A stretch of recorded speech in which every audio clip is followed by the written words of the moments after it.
যোৰহাট জিলা ক্ৰীড়া সন্থাৰ যি ছুপাৰ ডিভিজন ফুটবল লীগ, সেয়া আজি দ্বিতীয় বৰ্ষৰ ছুপাৰ ডিভিজন ফুটবল লীগ 2026 আজিৰ পৰা আমাৰ আৰম্ভ হৈছে। আচলতে আগতে আমাৰ এ ডিভিজন, বি ডিভিজন, উপক্ৰীয়া সন্থা এনেদৰে খেলবিলাক হৈছিলে, কিন্তু তাৰ দ্বাৰা এটা ইউনিফৰ্মিটি নাছিলে। মানে সকলো টীমৰ মাজত এটা সমতাপূৰ্ণ পৰিৱেশ ক্ৰীড়াৰ ক্ষেত্ৰখনত, বিশেষকৈ ফুটবলৰ ক্ষেত্ৰত ৰক্ষা কৰাৰ মানসেৰে আমি 2025 চনৰ পৰা প্ৰায় এক বছৰ, 1.5 বছৰ ধৰা চিন্তা চৰ্চাৰ অন্তত আমি 2025 চনৰ পৰা যোৰহাট জিলা ক্ৰীড়া সন্থাৰ ছুপাৰ ডিভিজন লীগ আৰম্ভ কৰিলোঁ। আৰু এইবাৰ দ্বিতীয় বৰ্ষ। 8টা দল আচলতে ছুপাৰ ডিভিজনত আমাৰ যদিও থাকিব লাগে, উন্নীত হৈছিল, কিন্তু বিভিন্ন অসুবিধাৰ বাবে এইবাৰ 2টা দলে এই টুৰ্ণামেণ্টত অংশগ্ৰহণ কৰিব নোৱাৰিলে। 6টা দলেৰে এইবাৰ আমাৰ যোৰহাট জিলা ক্ৰীড়া সন্থাৰ ছুপাৰ ডিভিজন লীগ 2026 অনুষ্ঠিত হৈছে। আৰু এই 6টা দলে আজিৰ পৰা যোৰহাট জিলা ক্ৰীড়া সন্থাই টুৰ্ণামেণ্টত অংশগ্ৰহণ কৰিছে।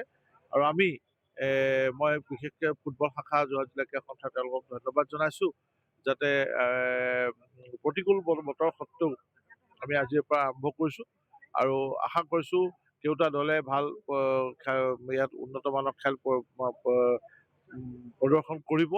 কাৰণ ছুপাৰ ডিভিজন যিটো খেলৰ মানদণ্ড, সেয়া বহুত উন্নত মানদণ্ডৰ হয়। আৰু সেইকাৰণে এই মানদণ্ড বজাই ৰাখিবলৈ সকলো টীমেই সক্ষম নহয়। তথাপি এই 6টা দলৰ পৰা আমি এটা উন্নত মানদণ্ডৰ খেল আকৰ্ষণ বিচাৰিছোঁ। আৰু ইয়াৰ দ্বাৰা আমি আগন্তুক যি Assam club football championship, ASPL, Assam state premier league ইত্যাদি আমি যিবিলাক ষ্টেট লেভেল টুৰ্ণামেণ্ট হ'ব, তালৈ আমাৰ যোৰহাট জিলাৰ খেলুৱৈসকলে যাতে আগবাঢ়ি যাব পাৰে, তেওঁলোকে যাতে উন্নত প্ৰদৰ্শন এই টীমবিলাকত কৰিব পাৰে, সেই কথাটো আমি আশা কৰিছোঁ। মানে আচলতে কি হয়, ফুটবল ক্লাব একোটা বা ক্ৰিকেট ক্লাব একোটা চলাই ৰখাটো বহুত টান। MSR ক্ষেত্ৰখনত ইয়াত বহুত খৰচা হয়, ক্লাববিলাকে সেয়া কৰিব নোৱাৰে। বহু সময়ত আমি দেখিছোঁ যোৰহাটতে বহু ক্লাব লুপ্ত হৈ গৈছে, নাইকিয়া হৈ গৈছে, অধুনা লুপ্ত হৈ গৈছে। বহুত টীমে সেইকাৰণে আগবঢ়াই নিব নোৱাৰে নিজৰ ক্লাববিলাকক। সেইকাৰণে আমি এইটো আচলতে এইবছৰৰ প্ৰচেষ্টা নহয়, আগতে চেগা চুৰকাকৈ দিয়া হয়।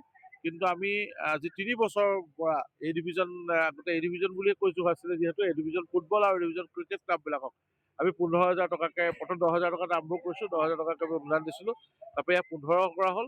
আৰু এইবাৰ আমি জিলা ক্ৰীড়া সন্থাৰ কাৰ্যনিৰ্বাহক সভাৰ অনুমোদন মৰ্মে আমি এইবাৰ এ ডিভিজনৰ ক্ৰিকেট ক্লাব আৰু ছুপাৰ ডিভিজনৰ ফুটবল ক্লাববিলাকক আমি 20,000 টকাকৈ এক আৰ্থিক অনুদান আমি ক্লাববিলাকলৈ আগবঢ়াইছোঁ। এয়া আচলতে যোৰহাট জিলা ক্ৰীড়া সন্থাৰ ক্লাববিলাকৰ প্ৰতি টকা যি সমৰ্থন, তেওঁলোকৰ প্ৰতি সহমৰ্মিতা আৰু তেওঁলোকৰ প্ৰতি যে আমাৰ সমৰ্থন আছে, সেই তাৰ এটা প্ৰকাশ আমি সামান্য এটা অনুদানে আগবঢ়াইছোঁ।